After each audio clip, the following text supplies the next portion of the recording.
The day was a beautiful one. The sun shone warmly on Osrith's face as it rose steadily into the forget-me-not blue sky even though it was the middle of November. The chill of the night had given way to a mild coolness. The procession from Glenorchy to Dund, following the Glen meant that they were protected from most of the coldness that would have been felt had they ridden through the empty mountainous landscape, which filled Osrith with joy.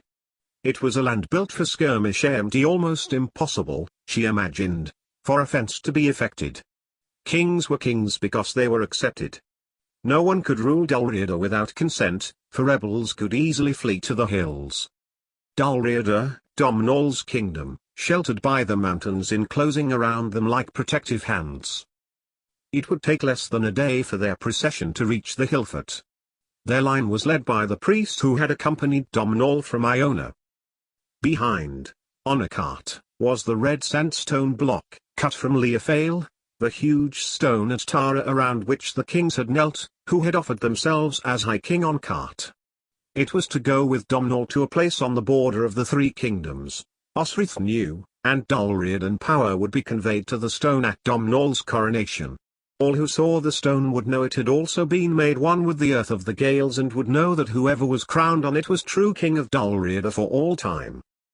On the lower hills to Athenarsh, farmers tended beasts every so often. Little rivulets of water hurried and spurted on the way to the green sea. The roan gelding had been given to Osrith to ride from Glenorchy. Tagd helped her up onto the saddle and she managed to position it next to Fergus before the procession got underway.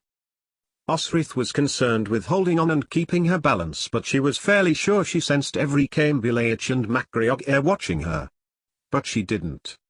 And as they passed the valley rocks on their way south, the sea always on the right, they just looked to Osrith like ordinary rocks, not the terrifying, not soul-gripping monsters she had imagined in the part moonlight of the night before.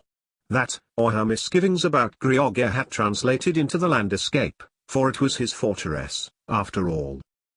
Osrith was certain that there was something more than an alliance. The death of a kinsman was in play here. Why would you let all your men drink and have no guards at your entrance, for instance? It was as if Greoghair was inviting trouble. In any case, until they had got to Dund, Osrith was content to ride between Tagd and Fergus, though she was less convinced in this bright morning that the wind in the valley was anything more than that. The ride was as uncomfortable as Osrith remembered the ride the day before to be, and the one from Dunnottar to Glashcu, Eochaid's palace. Domhnall had taught her to grip the sides of the saddle with her knees, like Finoli had tried to teach her, and move with the horse. But the stony ground had proved bumpy and the pressure on legs was hard. It took all her effort to use her knees to keep up with them, and eventually, Tagd noticed, dropping his pace a little to help. It helped Osrith to keep her mind on other things, on Dunnottar, on the landscape, for riding came more naturally to her when she didn't think about it. Domhnall looked back at her once or twice as they journeyed, checking her riding, for he bent his knees into his own white mare to show Osrith how to keep her balance better, and Osrith did so, correcting her posture from prone wobbliness to one of upright strength. Constantine had barely looked at her. Flanking Domhnall, the prince rode straight as a tree, hardly moving as his horse rode on. Osrith wondered what the cursing had been about between them the day before. It was near sunset when the procession turned a corner and a hill came into sight. Lying high, yet low enough to be an island in the clouds, this was Osrith's first memory of the hill fort. They were to make for the, surrounding the stone on which Domhnall would be made one with the land. Then, a group of men rode towards them, galloping their horses as they drew nearer. Domhnall was the first to pull his sword from his scabbard, and every man in his procession, including the abbot, drew their own steel. But the men were not riding armed. Indeed, they were riding under a standard on whose cloth was embroidered a picture Osrith had seen before, its golden threads catching the evening sun as they slowed, their brows glistening with sweat from exertion. It was the Dunnottar Guard carrying the Pictish flag. "We have ridden to find you," their leader called. Osrith strained to see who the man was, and, when she saw he was someone she recognized, feel him. He was one of Senid's warriors, and hurriedly, Osrith fought to scan each face before her. But general and head of Dunnottar's guard was not amongst them. Swiftly they dismounted and knelt to Domhnall, Phelim explaining they had been searching for him, and he had brought forth the Mormor lords from every region of Pitland to kneel to him the next day. In addition, many Strathclyde Cymric nobles were with them. One of them, Enarin, offered his fortress, in direct opposition to Eochaid and Giric's rule. How pleased they all were at not having to camp, for that bright day would have yielded a cold night, and so the procession made its way to Dund, and to its stone at the centre, not placed there as Domhnall would place the Tara stone, but an exposure of the basalt which made up the land in all directions. Osrith was pleased to be out of the saddle of her horse when the call to dismount was given, and she followed Domhnall to the centre of the rock, protected as it was by passages beneath and walls around. An indentation in the shape of a man's footprint was at the very centre of the rock and, beside it, ran a line off which were slashes, to the left or right, or sometimes slanted, single or in groups of up to 5. A small figure of a boar lay next to it. Constantine knelt by the markings and placed his fingers on them, running his hand upwards. It says, Constantine said, that he whosoever places his foot in the land with the consent of his people is joined to it for always.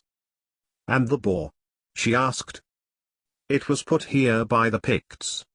Domhnall's voice came from behind them.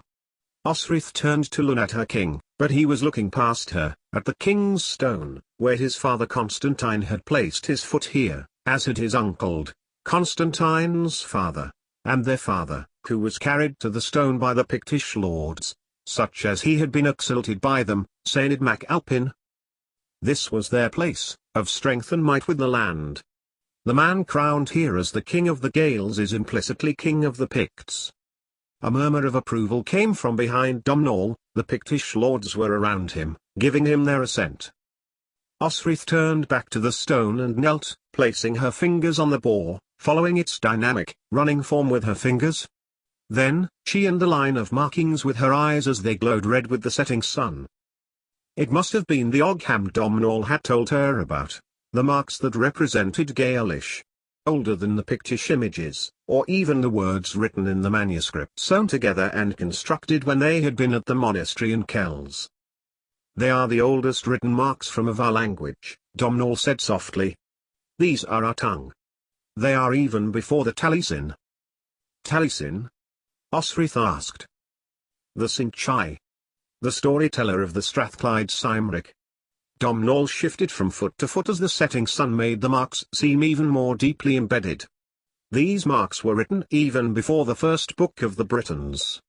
It was the first thing ever written by our people when they arrived at these shores.